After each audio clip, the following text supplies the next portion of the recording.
Welcome to Gayatri kitchen. ఈరోజు recipe గవ్వలు. Video నచ్చినట్లయితే లైక్ చేసి షేర్ చేసి సబ్స్క్రైబ్ చేసుకోండి. ముందుగా ఒక గిన్నెలోకి 2 కప్పులు గోధుమ పిండి తీసుకుంటున్నాను.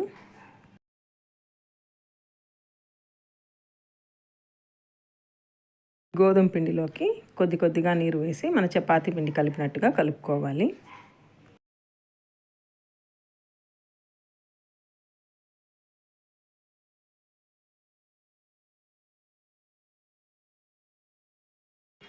ఇప్పుడు కొద్దిగా ఆయిల్ వేసి కలుపుకోవాలి. మొదట్లోనే పిండిలో ఆయిల్ వేసి కూడా కలుపుకోవచ్చు.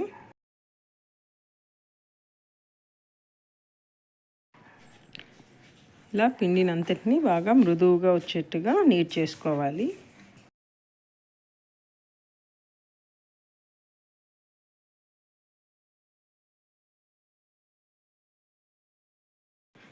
ఇలా పిండిని అంతటిని మెత్తగా పిసికి అరగంట పాటు పక్కన పెట్టుకోవాలి.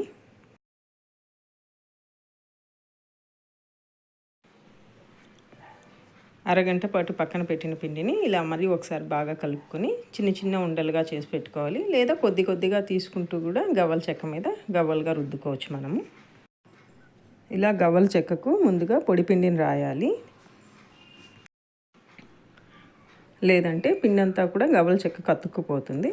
ఇప్పుడు చిన్న ఉంటలుగా తీసుకొని పిండిని ఇలా గవ్వలుగా రుద్దాలి. పిండిని చిన్న ముద్దలుగా తీసుకుని గవ్వలుగా రుద్దుకోవాలి. కొంచెం ఎక్కువగా పిండి తీసుకున్నామంటే గవ్వలన్నీ కూడా మందంగా వస్తాయి.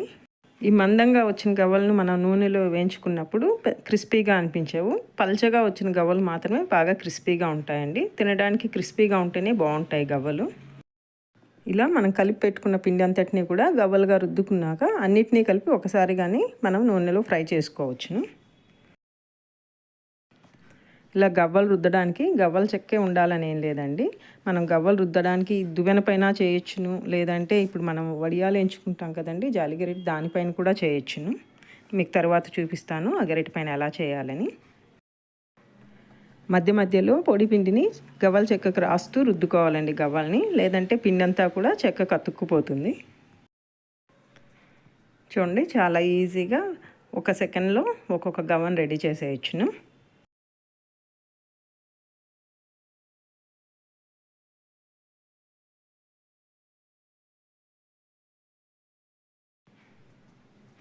ఇలా పిండిని అంతటినీ కూడా రుద్దుకునేసానండి గవ్వల మాదిరిగా. ఇదిగోండి, మీకు చూపిస్తానన్నాను కదా, దీని మీద ఎలా అనాలంటే ఇలా కొద్దిగా పిండి తీసుకుని చూడండి ఇలా చిన్నగా అనాలండి, లేదంటే అంతా ఫోల్డ్ అయిపోతుంది.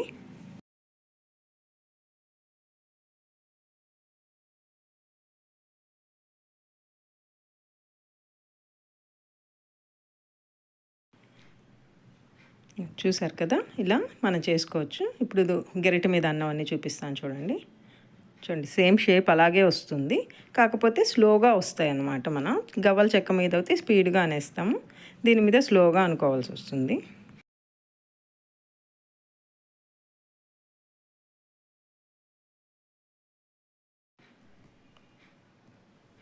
చూడండి, మళ్ళీ కూడా ఒకసారి చూపిస్తాను.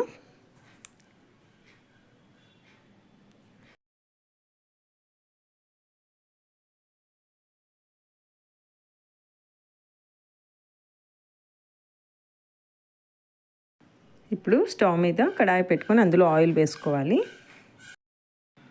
ఆయిల్ హీట్ అయ్యాక మనము ఒక్కొక్క గవ్వలను వేసుకోవాలి. అన్నీ ఒక్కసారిగా వేసామంటే గవ్వలన్నీ అతుక్కుపోతాయండి, కాబట్టి ఒక్కొక్క గవ్వగా వేసుకుంటున్నాను.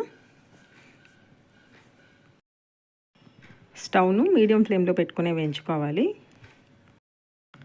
హై ఫ్లేమ్లో పెట్టి వేయించామంటే గవ్వలు పైన వేగుతాయి కానీ లోపల సైడ్ వేగవు, కాబట్టి మీడియం ఫ్లేమ్లో పెట్టుకునే వేయించుకోవాలి.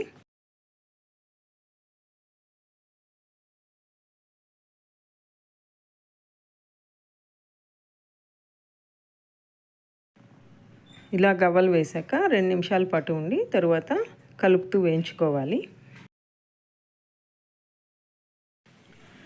గవ్వలన్నీ కూడా రెడ్డిష్ బ్రౌన్ కలర్ వచ్చేంత వరకు వేయించుకోవాలి.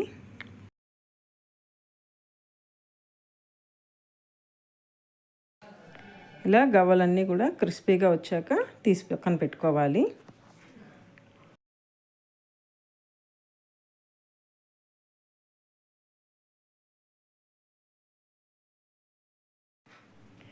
ఇప్పుడు మిగిలిన గవ్వలను కూడా ఒక్కొక్కటిగా వేసుకొని అన్నీ కూడా కాల్చి పక్కన పెట్టుకోవాలి.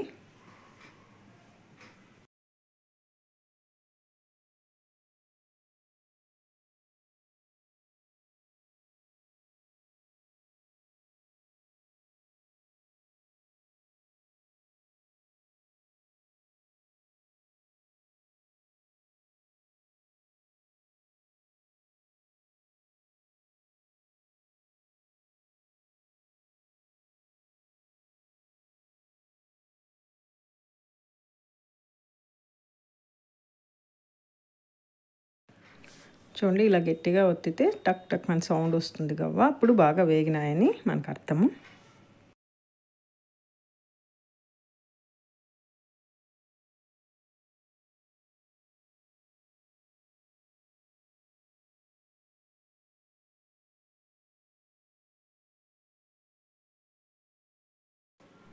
ఇదిగోండి, గవ్వలన్నీ రెడీ అయిపోయాయి. ఇప్పుడు ఈ గవ్వలకు పాకం పట్టుకుందాము. అందుకు స్టవ్ మీద కొద్దిగా వాటర్ వేసుకొని అందులోకి చక్కెర వేసుకోవాలి. చక్కెర అంతా కరిగి తీగ పాకం వచ్చేంత వరకు ఒక గరిటెతో కలుపుతూ ఉండాలి. కొంతమంది గట్టి పాకం పడతారండి, కానీ నేనైతే తీగ పాకం పడతాను. తీగ పాకం ఉంటే గవ్వలన్నీ కూడా అబ్జార్బ్ చేసి బాగా ఉంటుంది, లోపల వరకు స్వీట్నెస్ వెళ్ళి టేస్టీగా అనిపిస్తుంది. అందుకని నేను తీగ పాకమే చేస్తాను. ఇలా కొద్దిగా వాటర్ పెట్టుకొని పాకం వచ్చిందా లేదా అని చెక్ చేసుకుంటూ ఉండాలి. గట్టి పాకం వచ్చిందా లేదా అని మనం చెక్ చేయాలంటే పాకాన్ని వాటర్లో వేసి చెక్ చేసుకుంటాము మామూలుగా. అది పాకం పక్కకి కదలకుండా ఉంటే అప్పుడు పాకం వచ్చినట్టు. ఇక్కడ నేను గట్టి పాకం రావడానికంటే ముందే స్టవ్ ఆఫ్ చేస్తాను కాబట్టి మీకు అది ఎలా వస్తుందని చూపించడం లేదు. ఇదిగోండి, ఇప్పుడు తీగ పాకం వచ్చింది. ఇప్పుడు గవ్వలన్నిటినీ కూడా ఈ పాకంలో వేసి కలుపుకోవాలి.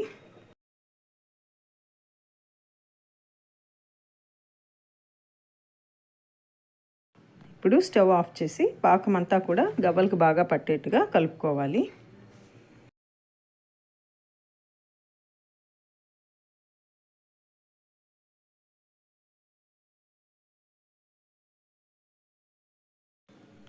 ఇలా కలుపుకొని గవ్వలు చల్లారేంత వరకు పక్కన పెట్టుకోవాలి. గవ్వలన్నీ కూడా పాకంలో వేసినప్పుడు మొత్తం మెత్తపడిపోతాయి. కొంచెం సేపు చల్లార పెట్టినాక గవ్వలన్నీ కూడా మళ్ళీ క్రిస్పీగా వచ్చేస్తాయండి. అంతేనండి, గవ్వలు రెడీ అయిపోయాయి.